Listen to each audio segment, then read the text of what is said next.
پرسی پۆستی قایمقامی قەزای داقوق کورد و تورکمانی کردوتە بەرەیەک و ڕاکانجبوریشی کردوتە بەرەیەکی جیاواز.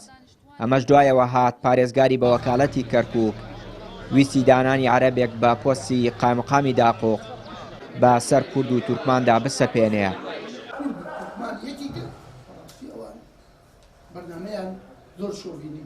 جێگری لێپرسراوی مەڵبەندی یەکێتی لە داقوق ئەو پۆستە بە مافی خۆیان دەزانێت و پێی وایە ناهاوسەنگی لە دابەشکردنی پۆستی قەزاکاندا کراوە.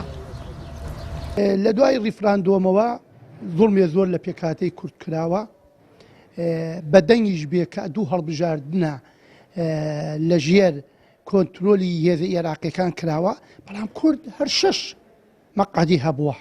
عەرەب و تورکمان پێکەوە 6 مەقعدیان هەیە لەو 12 مەقعدەی ئەنجومەنی نوێنەرانی عێراقە، بەڵام خێرە لە 4 قەزا کە کەرکووک دبست داقوق حەویجە یەک کوردیتیانە. بۆیە بە هەموو پێوەرێک ئەبێ لەم قۆناغا ئەگەر دوو قایمقام نەبێ قایمقامێکی بۆ کورد بێ.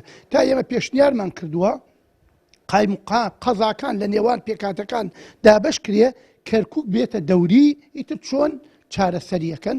لەبەرەوەی بەڕاستی لەم کابینەی محەممەد شیع سوودانی شەباسی تەوافق و تەوازنەوەکە ئێمە ئیتر نامانەوێت لەمە زیاتر ملەتەکەمان فەرامۆش بکرێ. ماوەی 5 ساڵە لەو کاتەی کورد لە دەسەڵاتی ئیداری شارەکە بێڕۆڵ کراوە، پۆستی قایمقامێتی قەزاکان لە نێوان عەرەب و تورکمان دابەش کراوە و بە وەکالەت بەڕێوە دەبرێن. بەڵام ئێستا لە دانانی کەسێکی عەرەب بۆ وەرگرتنی پۆستی قایمقامی داقوق کورد نایەوێ ڕۆڵی تەماشاکار ببینێ.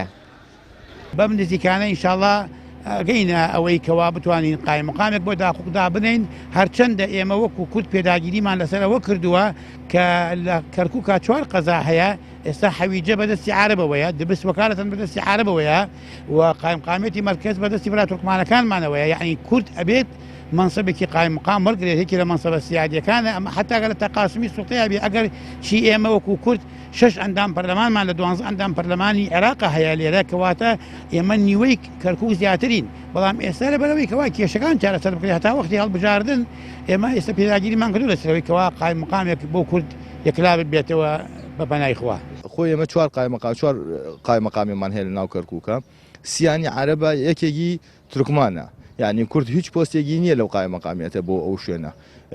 ئەوەشی کە کوردەتی ئەوێ بە ئەتفاقی سیاسی بێ، ئەتفاقەکە سیاسی بێ حتا بتوانین بۆ هەڵبژاردنەکە ئەتر ئەوەی دەنگی زۆر هێنا لە ئەقزە و ناحێگانە ئەتوانێت ئەو پۆستە وەرگێتەوە، ئەگەر کورد بێ، ئەگەر عەرەب بێ، ئەگەر تورکمان بێ.